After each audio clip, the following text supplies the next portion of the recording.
আমাদের দেশের 99% লোক কিন্তু জায়গার পরিমাপ করতে জানে না। তারা মনে করে এটাই খুবই কঠিন ও জটিল একটি কাজ। এই ভিডিওটা যদি আপনি 1 থেকে 2 মিনিট দেখেন তাহলে আপনি নিজেই নিজের জমি বা জায়গা মাপতে পারবেন বা বের করতে পারবেন। ভিডিওতে একটি লাইক করে চ্যানেলটি সাবস্ক্রাইব করে দেবেন। তো ভিডিও শুরু করা যাক। Welcome back. আমি আপনাকে বোঝানোর জন্য কিন্তু আগে থেকে একটা জমি এঁকে রাখছি। তো আপনাদেরকে খুব সহজে বোঝানোর জন্য আমি এই জমিটা দিয়ে আপনাদেরকে সম্পূর্ণ বোঝাবো। এই জন্য একটা জমি আমি আগে থেকে লিখে রাখছি। তো প্রথম আমরা যে কাজটি করব, এখান থেকে গড় দৈর্ঘ্য বের করব, তারপরে গড় প্রস্থ বের করব, তারপরে আমরা গড় ক্ষেত্রফল বের করলে কিন্তু খুব সহজে শতাংশ বা কাঠা বের হয়ে আসবে। জমির পরিমাপ হিসাব করার জন্য প্রথমে আপনাকে দৈর্ঘ্য গড় বের করতে হবে। প্রথমে এই যে এখানে 190 দেখতেছেন, আমি এক্সাম্পল এখানে 190 লিখবো।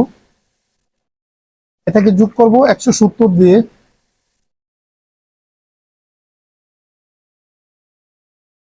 170 দিয়ে 190 প্লাস 170, এখানে আসতেছে আমার রেজাল্ট 360। এটাকে গড় বের করার জন্য আমরা এটাকে 2 দিয়ে ভাগ করব। 2 দিয়ে এটাকে আমি 360 ভাগ 2, 100, এখানে রেজাল্ট আসতেছে 180। আচ্ছা, এখন কিন্তু আমি বের করছি এই 190/170 কে আমি গড় করার পরে জাস্ট এখানে আসছে 180। ওকে, এখন আমি বের করবো গড় প্রস্থ। ওকে, এটা সেম সিস্টেম আমি আপনাকে দেখাইতেছি। এখানে আছে 70,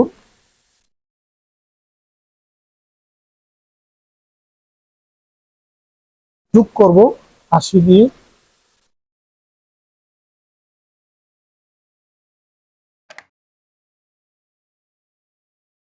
আচ্ছা, 150 ফুট, এটাকে আমি ভাগ করব 2 দিয়ে। গড় প্রস্থটা বের হয়ে আসবে। তো এটাকে আমি 150 ভাগ 2। আচ্ছা, এখানে আছে 75, এটাও কিন্তু আমি গড় প্রস্থ কিন্তু বের হয়ে গেছে, গড় দৈর্ঘ্য কিন্তু বের হয়ে গেছে। এখন আমি জাস্ট গড় ক্ষেত্রফলটা বের করব। আচ্ছা, সেটা করার জন্য কি করব, আপনারা জাস্ট দেখবেন। গড় ক্ষেত্রফল বের করার জন্য প্রথমে আমি লিখবো, এখানে দেখতেছেন 180, ঠিক আছে, 180, এটা কিন্তু দৈর্ঘ্য। প্রথমে আমি এখানে 180 দেব, তারপর এটাকে গুণ করব, ঠিক আছে। আর গড় প্রস্থ দিয়ে এটাকে জাস্ট আমি গুণ করব, এখানে 75 দিয়ে দেব। আচ্ছা, 75 দিয়ে জাস্ট আমি এখানে গুণ করে দেখবো, 180 গুণ 75। আচ্ছা, এখানে আসতেছে 13,500। ওকে, আমি জাস্ট এখানে লিখবো 13,500। এটা কিন্তু বর্গ ফুট হয়ে গেছে। আমি কিন্তু এখন বর্গ ফুট বের করে পেয়েছি।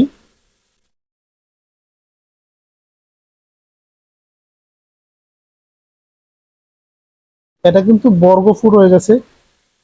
আচ্ছা, এখান থেকে কিন্তু আমি প্রথম বের করছি গড় দৈর্ঘ্য, গড় প্রস্থ, এখন কিন্তু আমি বের করছি 13,500 বর্গ ফুট, ঠিক আছে। এটা থেকে আমি খুব সহজে শতাংশে পরিমাপ করে ফেলবো। আচ্ছা, এটাকে খুব সহজে শতাংশে পরিমাপ বা শতাংশ বের করার জন্য আমি যে কাজটি করব, এখন এখানে আমি লিখবো এই যে 13,500 বর্গ ফুট আছে, এটাকে জাস্ট আমি এখানে লিখবো 13,500 বর্গ ফুট। এটাকে জাস্ট আমি আপনারা জানেন 1 শতাংশ সমান সমান 435.6, ঠিক আছে, বর্গ ফুট।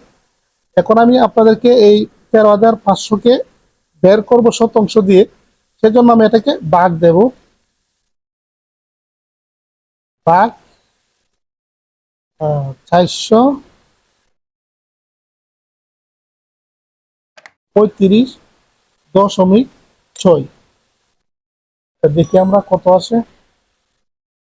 13,500 ভাগ 435.6। এখানে কিন্তু আছে আপনার এই যে 30% 99 পয়েন্ট। আচ্ছা, আমি জাস্ট এখানে রেজাল্টটা লিখতেছি।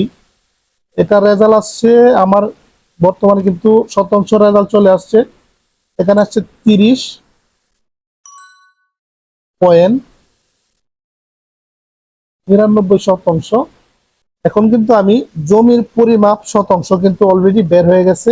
আর আমি বর্গ 13,500 বর্গ ফুটকে জাস্ট আমি 435.6 দিয়ে ভাগ দেওয়ার পরে জাস্ট রেজাল্ট আসছে 30% 99 পয়েন্ট হচ্ছে এই জমিটা হয়েছে। ঠিক আছে, এই পুরো জমিটা।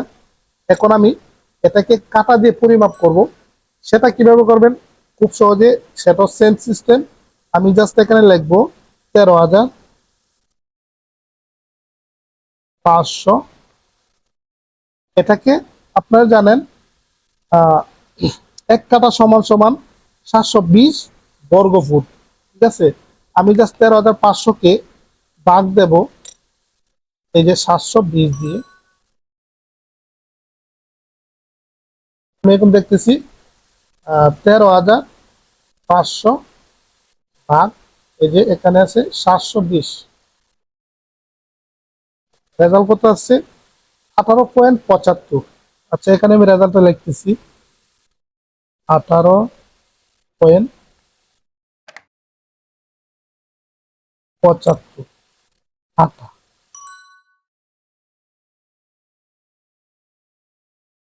আচ্ছা, এখানে কিন্তু রেজাল্টটা চলে আসছে।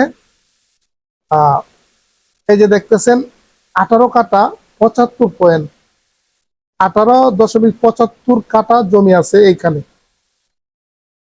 আমি আপনাকে একদম খুব সহজে একদম ইজিতে বোঝানোর চেষ্টা করছি কিভাবে। আমি যেভাবে দেখেছি সেমটা যদি আপনি ফলো করেন, আপনি আপনার জমি আপনি নিজেই ম্যাপে বের করতে পারবেন। আশা করি গাইস আমি আপনাকে বুঝাইতে পারছি। তো গাইস, আশা করি আপনাকে বুঝাইতে পারছি। ভিডিও ভালো লাগলে ভিডিওতে একটি লাইক করে চ্যানেলটি সাবস্ক্রাইব করে দেবেন।